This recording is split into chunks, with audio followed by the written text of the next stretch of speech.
Данил Efendi, biz sizni bugungi җиңүегез белән котлыйбыз һәм Азатлык радиосыннан сезгә берничә сораубыз бар иде.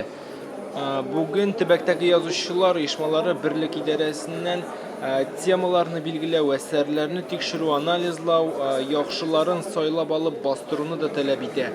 Бу эшләр сезнең җитәкчелектә эшләнерме? Башка төбәкләр дип бу Әлмәт, шул ук вакытта Чаллы безнең бит инде Ижау ягында һәм бүтән төбәкләрдә дә бар. Менә Чаллы белән Әлмәт ягында безнең инде үзебезнең анда язучылар берлегенең җаваплы сәркатибе дип теләләр алар. Бу иптәшләр үзләре дә кергән шушы кулъязмаларны, шушы китапларны тикшерәләр. Безнең анда профессиональ язучылар бар, алар ярдәм итә. Инде ерактан теге бер, ике каяндыр инде. Ягъни мәсәлән әйтәм инде Тамбов өлкәсе ди, ягъни мәсәлән Свердловский өлкәсе ди инде. Бу яклардан килгәннәрне безгә җибәрәләр, без һәрдаим аларны тикшереп, укучылыкка әйбәт үзләре нинди хаталары, нинди кимчелекләре бар, шуны әйтергә тиеш. Менә алдагы 4 елда безнең әдәби консультант дигән кешебез булмады. Менә бу сорау бик урынлы.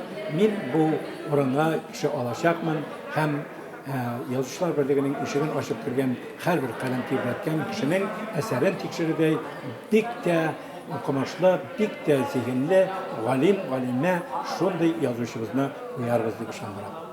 Менә без күрәбез, бүген дә идарәдә яшьләр аз. Яңа яшьләр алынырмы?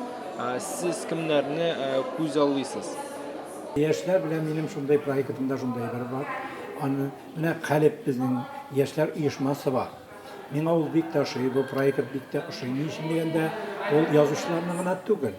Ул безнең милләтебезнең шул вакытта әйтеп китим композиторын әйтимме, актерын әйтимме, шул вакытта вокалистын әйтимме, алар бергә туплап, алар белән бергә бәйләнеп, милләтебезнең әдәбиятын, сәнгатен үстерәләр. Бу балалар, бу талантлы балаларны мин үз яныма язучылар берлегенә чакырам, мин аларга вәгъдә бирдем, мин аларга бүлмә табачакмын һәм аларга киләчәктә эшләү өчен ниндидер махсус компьютер кебек әйберләр дә бирермен, ярдәм итәрмен. Бүгенге җыелышта да акча мәсьәләсенә килеп җиткәч, күпме шау-шу купты. Хөкүмәттән бирелә торган финанслар, грантлар ачык булачакмы? Ул акчаларның нәрсәгә һәм ничек тотылачагына идарәгә чыгарылып сөйләшенәчәкме?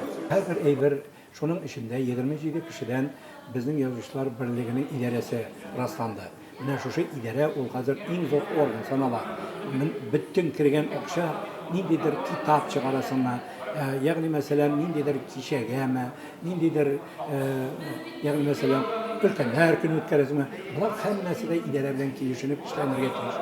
Әгәр дә шулай эшләнмәсә, ул чынлап та рәис өчен дә әйбәт түгел, халыкта да ул ниндидер шик уята торган мөмкин.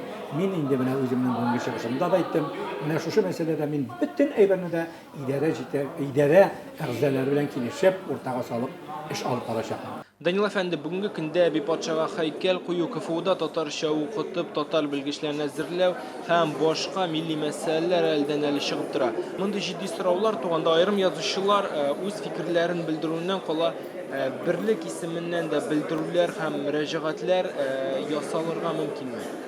Ул чыгарга мөмкин генә түгел. Ул ошамаган, ягъни мәсәлән әдәбиятка зыян китерә торган халыкка, телебезгә зыян сала торган әйберләргә ул һәр вакытта да үзенең сүзен әйтергә тиеш. Шуның эчендә идарә ул.